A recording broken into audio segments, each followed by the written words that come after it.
to the EP Sports Zone. I'm Abby Hooven, sports editor of the Eastern Progress, and I'm here with my co-host, Zach Weston. Hey, Abby, how we doing? I'm doing great. How are you? I can't complain. It's been a great week.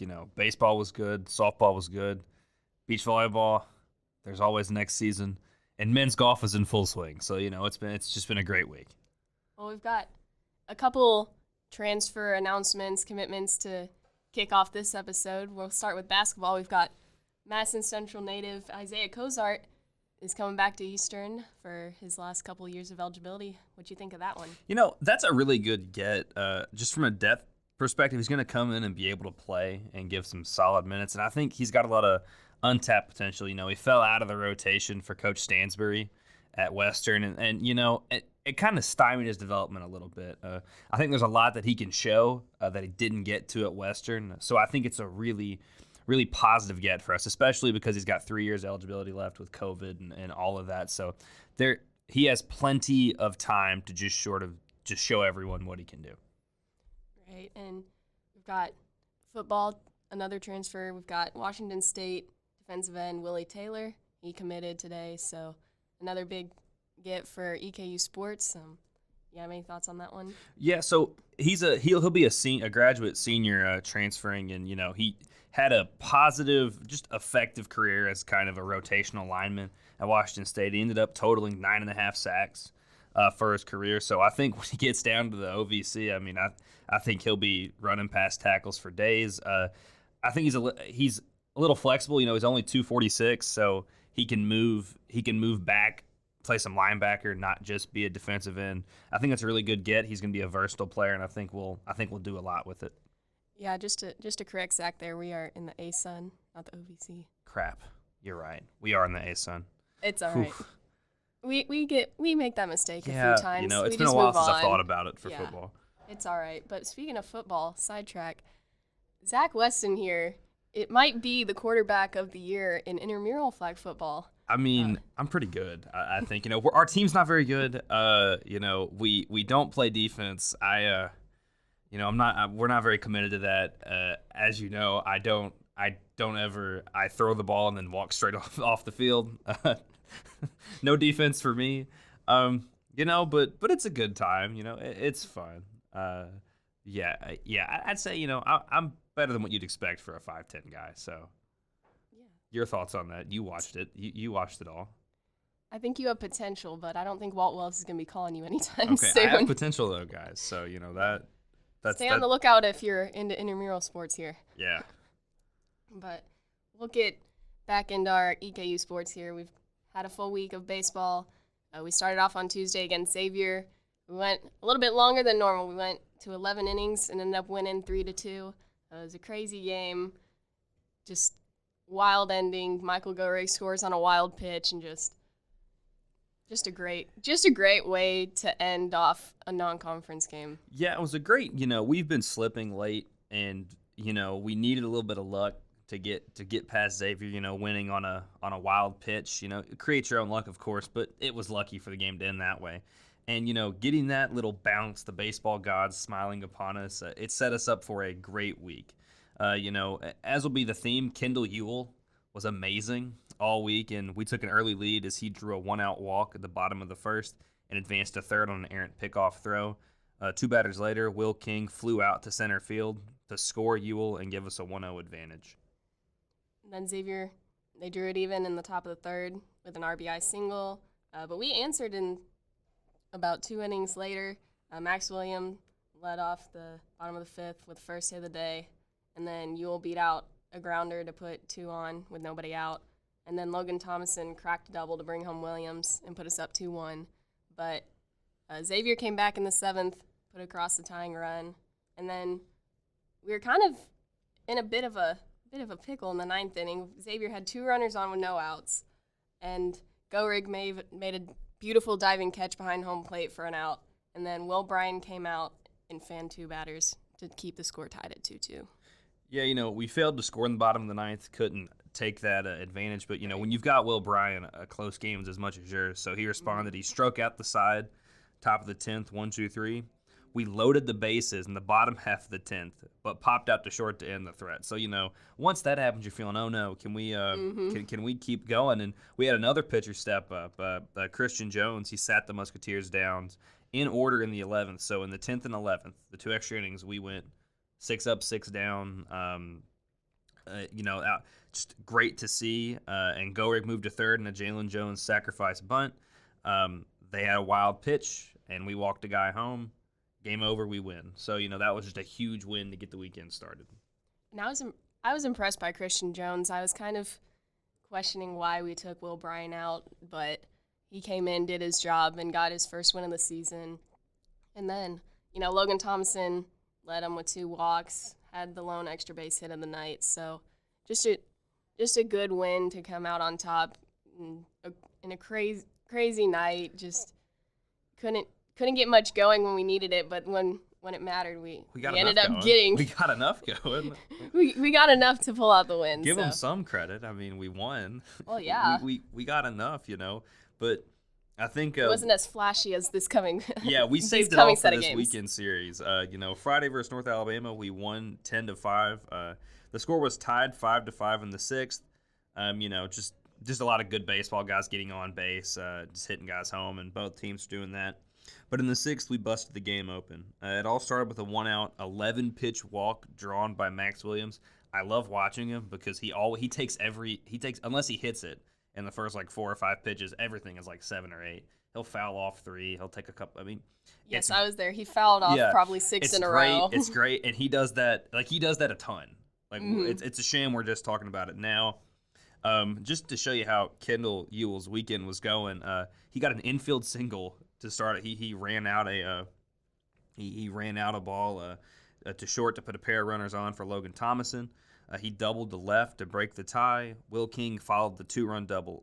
He followed with his own 2-run double to left center, and then Connor Davis roped a single up the middle, made it 9-5, and we kind of cruised from there. Notable performers from this game: Ewell was 4 for 5 with 2 runs. This was easily of the weekend series. It was his worst game. He was 4 for 5, and it was clearly his worst game. Logan Thomason went 3 for 5 with 2 runs and 2 RBIs. Connor Davis was 3 for 5 with 2 RBIs. And then Charlie Ludwig was 1 for 3 with 2 walks, a run, and 3 RBIs. He also had a solo homer, and he had a 3-run homer at the in the first 5 innings. Right. So what happened Saturday? The story from start to finish was definitely Kendal Ewell. He went a perfect 5 for 5. He hit 3 home runs in the game, 4 runs scored, and 6 RBIs, and we rolled to a 15-7 win. Ewell started off the game with a single in the first, then scored, gave him a 2-1 lead, and then his first homer of 3 came in the bottom of the second. It was a solo homer. And then after UNA tied it up 4-4 in the top of the 5th, Ewell had an RBI single as part of a 5-run 5th inning. That kind of allowed us to pull away for a little bit. He capped off a 4-run 6th inning with a 3-run home run. Gave us a 13-4 lead, so not too shabby. No. But in his final at-bat of the game, he led off the bottom of the 8th with another solo homer. Why not? Because why not? Why not? That's just kind of game he's having. But he wasn't the only one that was able to perform well. We had Connor Davis go 2 for 5 with a run and an RBI. Roderick Chris went 2 for 5 with 2 runs. Ron Franklin went 2 for 5 with a run. So there was no drop off 1-9 at all. Ewell just took it extra. And here's the shame. After the weekend series, you think Connor Davis, he's having a good week. Mm-hmm. He could be player of the week. Ron Franklin we're going to get to him, had a really good Sunday. Yeah, he finished strong. We've had a lot of guys playing well, especially in this series, and Kendal Ewell just kind of it's a wow. So getting into Sunday, we won 15-8. Ewell, after hitting 3 runs on Saturday, decided that it wasn't enough, so we got down 1-0 at the bottom of the first. He hit a solo homer as soon as he came up to the plate, so that evened it up. We pulled away in the second inning with 9 runs. Ron Franklin started the frame with a solo dinger over the wall and left. Logan Thompson had an RBI single. Connor Davis drew a bases-loaded walk, so he got one there. Roger Chris drove in 2 with a single up the middle. Ron Franklin came back up after his stuff at the top of the inning and made it 11-1 when he sent his second blast over the wall and left center with 2 runners on. So he hit 2 homers in one inning. So that's not bad.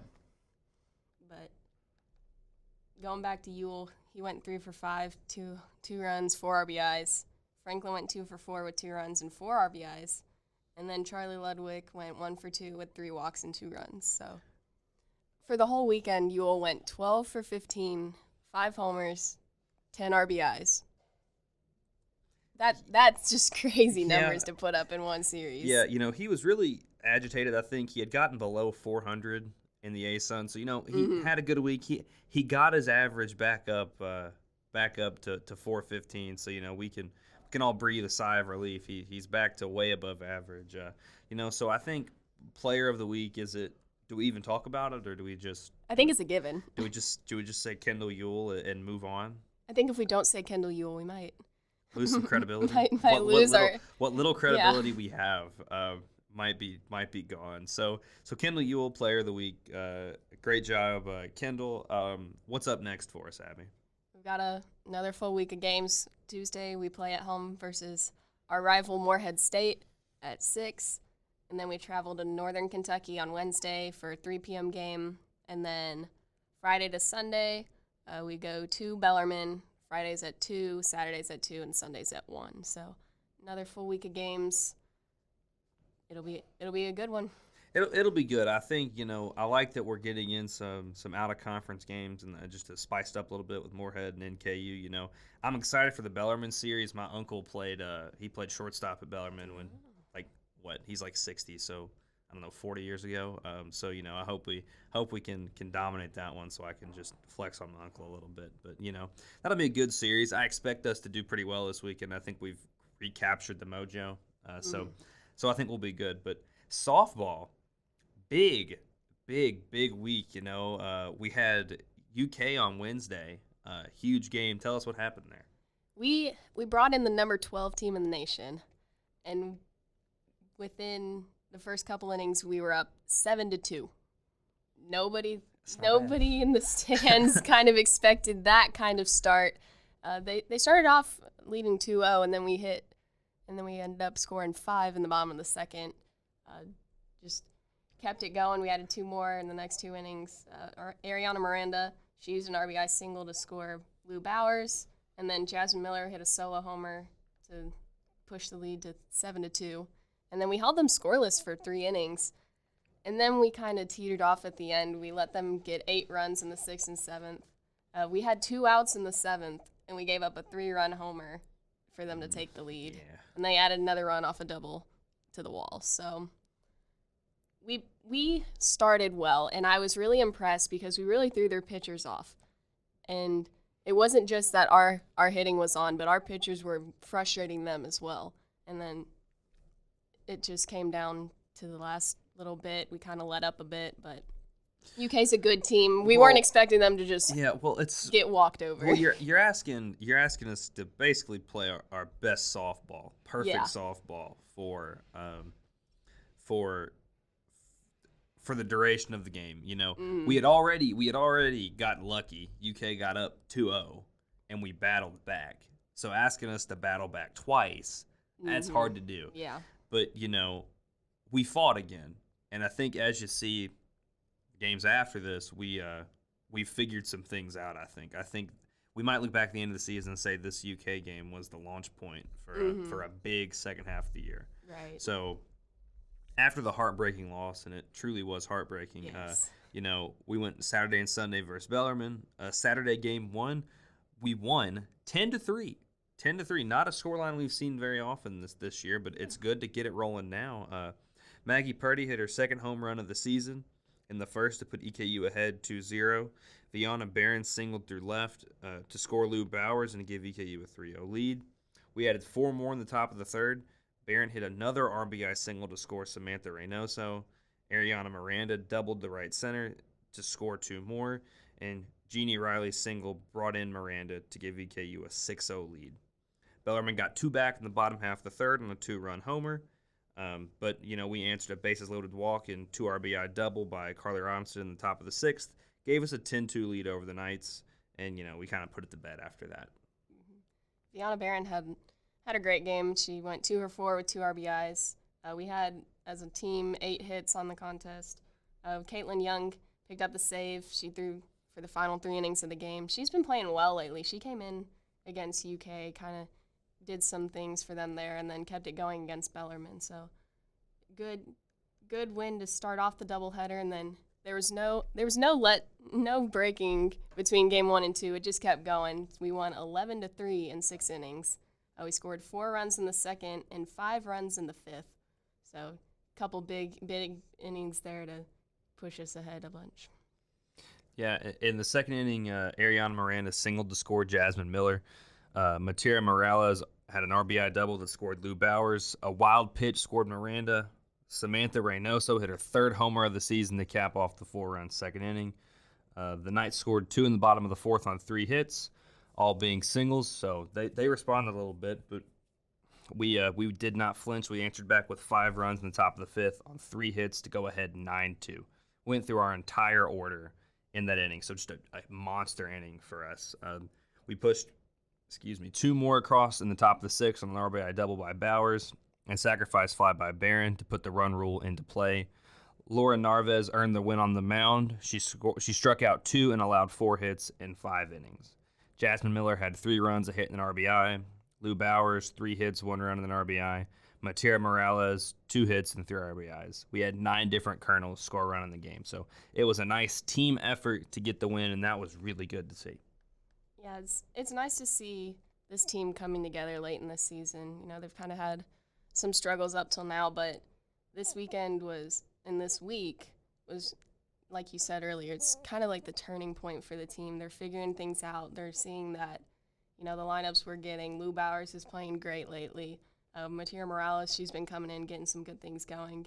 And just to have the entire team contribute, Coach Jane Worthington likes to see that. So it's not like we have to solely rely on one person. It's a whole effort. It's a good feeling to have. Early in the season it was just Carly Robinson, please. Hits, get a hit, please. Do something. But, last couple games that we've been by committee, and that didn't change on Sunday. We won 9-4. Bellarmine got on the board first with 1 run in the 3rd inning. We came back and put up 4 runs in the top of the 4th innings. It was a Lou Bowers grand slam. It was one way to do it. They cut the lead to 4-3, but we put up 3 runs to put the game out of reach. Jeannie Riley doubled in the right center gap to score Reynoso. Later in the inning, with 2 outs, Jasmine Miller doubled to left field to score Riley. Then Vianna Barron singled up the middle to score Miller. Bellarmine scored 1 more in the bottom of the 6th on a solo homer, but we put 2 more up in the top of the 7th on a 2 RBI single by Ariana Miranda. Caitlin Young, who was great this weekend, picked up the win in the circle, tossing 3 innings in relief, allowing 1 run and striking out 1. Miller, Bowers, and Barron all had 2 hits in the contest. It was a great weekend, I think. Our bats were hot the entire time. Our pitchers stepped up to match the energy. We got both sides playing really well. We didn't have any silly errors, none of that. We just played good softball. I don't think we did anything. I mean, Lou Bowers hitting a grand slam was probably the most out of the ordinary thing that happened over the weekend. But we just played solid. We didn't beat ourselves, and surprise, surprise, we won a few games. So it's really good to see from the team. I think we're maturing as the season's going on. And if we had to pick a player of the week, if we had to go back and look, who are we thinking? Well, you throw some out. I think we got to throw Lou Bowers in the mix just I think so. for her grand slam. Yes. But she's been pretty consistent all week. Maybe Jasmine Miller getting homer against UK. Mm-hmm. Couple other runs here and there, but I don't think we have a clear-cut winner like with baseball. I would say we split it. We go Lou Bowers and Caitlin Young. All right. We're not giving. We have struggled all year pitching, and Caitlin Young emerging as a, hey, I can do it. I can do some stuff. I think we split it. Lou Bowers for the grand slam, and Caitlin Young for doing some solid work in relief pitching. So that's not to say that everyone had a good week, but if we just had to pick some people to highlight, it'd be Lou Bowers and Caitlin Young. So congratulations, guys. But the team in general, great job. Build on more of this. more of this. The season we can salvage a big season. So let's just keep working. All right. Wednesday, April 27th, we're at home against Miami of Ohio, the fake Miami. So let's beat them. Let's not let fake Miami beat us. Saturday and Sunday, April 30th to May 1st, we're at Lipscomb. Saturday doubleheader at 5 and 7:30. Sunday at 2. They're 4th in the West Division, 7 and 11 in the ASUN, 17 and 28 overall. So I think we can do some work in that game. And then we've got beach volleyball. We finished off the season. We went to the ASUN No beach national volleyball championship. tournament. No Not national this year. championship. Not this year. Stay on the train, guys. We went down to Huntsville, Alabama. We had five matches of pool play. Unfortunately, didn't make it to tournament play. We kicked off Friday against the number 5 seed College of Charleston. We got swept 5-0. Just a tough one there. And then we did not have a game go to the third set did not have against one go to 3. College of Charleston. Yeah. Dang.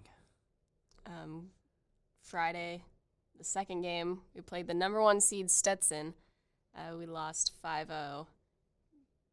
Some of these scores, 21-4, 21-7, 21-5, 21-7, 21-4. The closest one we had was our number 1 pairing went 21-14, 21-16. So, again, we did not win a single set. Okay, it's fine. But Saturday, we came Here we closer. Go. Yeah. We played number 8 seed Mercer. We only lost 3-2. Means we won some sets. Yeah, our number 1 and 2 pairings picked up wins. Peyton Walker and Sarah Mitchell moved up to the 1 seed for the weekend. They went 21-13, 21-17. And then Shannon Stone and Maddie Campbell, 1 and 3 in the second pairing, 21-15, 13-21, 17-15. So battled to the very end, pulled it off. Just couldn't get over. Couldn't get over the hump there. Saturday against number 4 seed UNC Wilmington, we lost 5-0 again. I'll read some 21-6, 21-9. Just we had a 26-24 though. We did, but we didn't win. We were close. We struggled there. Sunday at the 9th against Stephen F. Austin. We lost, but hey, we got a set win. 4-1. It still is. The number 1 pairing took them to 3, but we lost 15-8. Shannon Stone and Maddie Campbell, they were our sole win of that match. They went to 3-1, but just tough. The others, it was just the past couple weeks they've been battling some lineup adversity. Not how you want to end the season, but when things like when you get a wrench thrown in and you have to start switching up your pairings for the ASUN tournament, bring in a player who wasn't even on the team this year. She was on the team last year. She's coming in to fill in with Valerie Franklin. Michaela Logan came in. She played last year. She's got experience, but throwing her in right into the ASUN tournament is kind of a hard way that's not get what back you into want, it. But that's too much negativity for what is like the. But this has been the best beach season we've had in history. It's not close. We went 5-21, most wins in program history. Yeah, it's 5. That's a lot of wins. It was a great season. Late changes to the lineup, but put a bookmark in this team. Don't forget about them. They're just going to keep getting better as as time goes on. I feel really good about it. And if you think about it, we only have 3 seniors from this team that are going to be leaving. Most of this core is going to stay together next year. So we're just going to keep building on that momentum we already have. So national championship next year? Question mark? No. Or a little too soon? That's a lot too soon. It takes a while to build a program. So Jeff Patton's done a great job this year. Yeah. Credit to him. Yeah. Again, I said anywhere from next year to the next 50 years. So let's just we'll reconvene every year. Yeah, we'll and reconvene. I know you're graduating, but we'll bring you back on. I'll come back every April. Just talk about beach volleyball, and that's a good plan.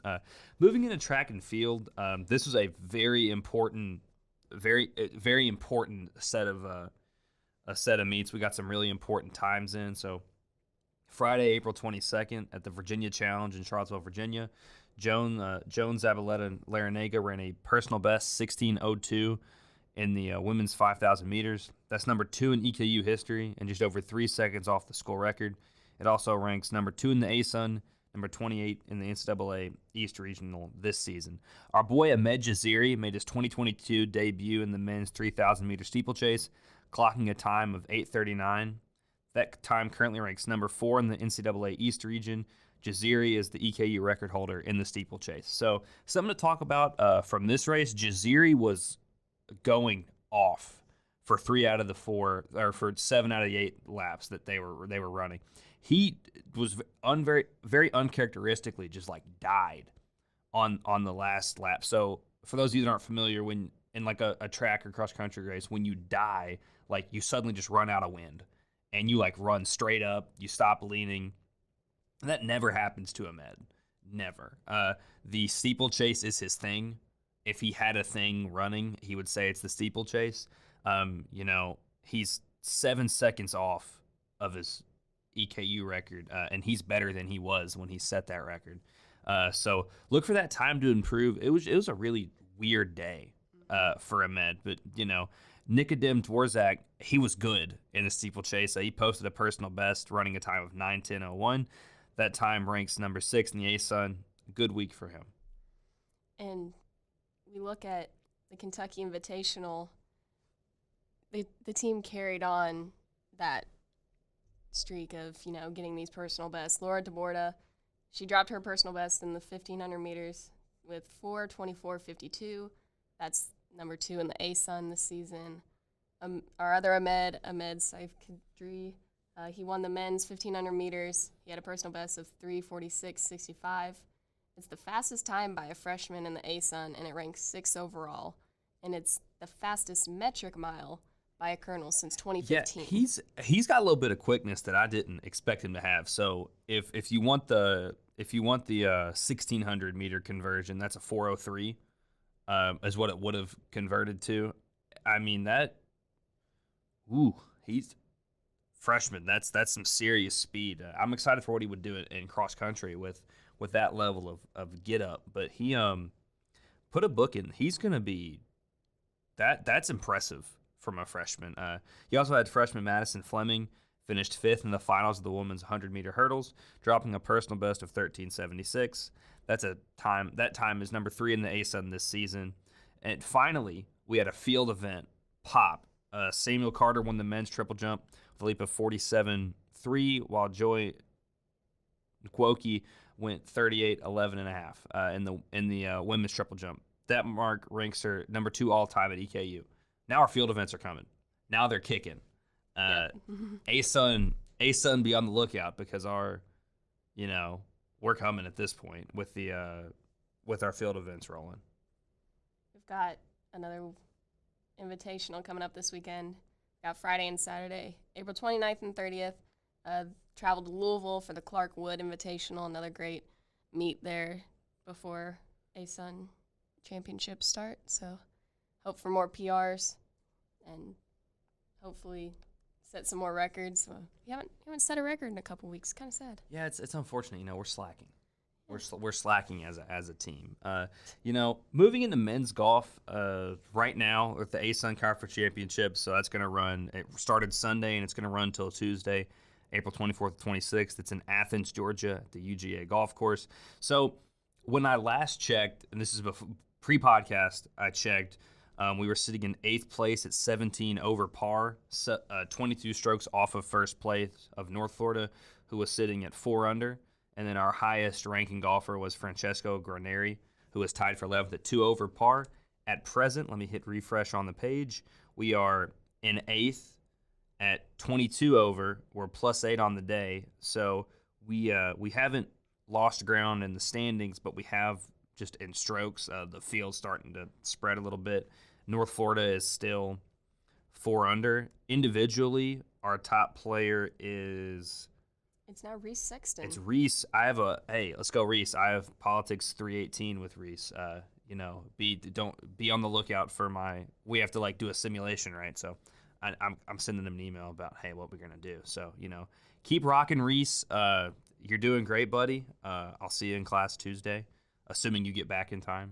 If not, see you Thursday. But he's at 4 over. Francesco has fallen back to 4 over.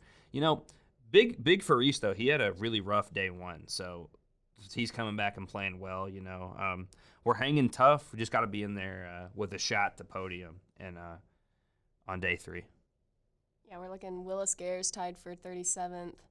Lake LaRose tied for 42nd, and Will Griffin is tied for 47th. So, but if you're looking, Will Griffin, he shot 11 over, but right now he's only 1 over. Yeah, he's had a good comeback day 2. Yeah. So, yeah, it's not anything we didn't really. We're kind of playing how we thought we would, and we. It's how we played all year. So we'll see if we can do any better. But if not, it's been a great season for men's golf. Yeah. Predictions, Abby, how'd you do? Well, he's back. Let's call in our predictions correspondent, Derek. It's good to be back, guys. So we're going to kick it off. Abby was 10-10 last week, and she said baseball will beat Xavier by 2 runs. Unfortunately, they did not. They only won by 1. Darn. And she said softball would earn a series win over Bellarmine, and they did, moving Abby to 11-11. Woo. Zach came into the week at 6-14 and said that women's golf would be top 5 in the ASUN, and they were, and that baseball would win at least 2 games this week, and they did, moving Zach to 8-14. Here we come. He's making a comeback. Yep. Thank you, predictions correspondent. Thank you, Derek. Well, before you go, do you have any predictions for this week? Do you have any predictions? Well, we have 5 baseball games. 5. Yes. I'm going to say Kendal gets 4 home runs. Oh. All right. All right. We'll mark that down. It's a strong prediction from the correspondent. Ryan, you got anything this week? No, he's still waiting. No, he doesn't. Look at him. He's still thinking. Oh, my goodness gracious. Interesting. So just he has to predict like 25 things. to win, least. Or he might just say, "I'm going to predict one that's worth 25 points." So I mean, he's the director around here. He makes the rules. He could do that. So we're getting down to the wire. He can't wait much longer. He'll be fine. What are your predictions for this week, Abby? All right, I've got 2 predictions. The first, Jasmine Miller's going to get at least 2 RBIs. She's been playing well lately. I think she'll keep it going this week. And then for baseball, I'm going with Logan Thompson's going to have 2 home runs. I think he's due for a big weekend. Okay, so for me, I think for men's baseball, I think we're gonna sweep the Knights. Just get them out. And then I think I'm gonna go with we're gonna beat Lipscomb women's. So series win. So 2-1. I want to predict something about, fake Miami of Ohio, not the real Miami, but at risk of slander, and then, they beat us and I look bad. So can't predict anything there, but I will say that we are going to have a series win against Lipscomb. So those are my predictions for this week. All right. Do you have anything else you want to add? No, I'm good for this week. I'm excited to see where it goes. Hopefully men's golf can be a little punchy, and we'll give you an update next week about how they did on Tuesday. Of course. So yeah, no, I think that's all I've got. All right. Well, be sure to check out easternprogress.com for daily content updates. As always, follow Sports EP on Twitter. We're getting closer to hitting 650, so keep following along. Tell your friends, tell your family, tell anybody who's around. Follow Sports EP on Twitter. You won't be disappointed. And then, of course, we can't forget, we've got a big week in sports, but we've got a couple birthdays around here. We've got Zach Weston's birthday on Thursday, be the big 2-0, so happy early birthday to Zach. Oh, thank you so much. And then on Saturday, our lovely predictions correspondent, Derek, celebrating his birthday, 22. Whew. So if you see them on campus, see them around, message them, tell them happy birthday, send them a card, whatever you feel like. Cards with money in them. That would be wonderful. So yeah. Do you take checks? I do take checks. All right. Do you take checks, predictions correspondent? Thumbs up or thumbs down? He'll take anything. Anything. Venmo, Cash App. Cash App is in my Twitter bio. All right. Well, I think that's all we've got for this week. Be sure to come back next week for more on the EP Sports Zone. See you guys. Thank you.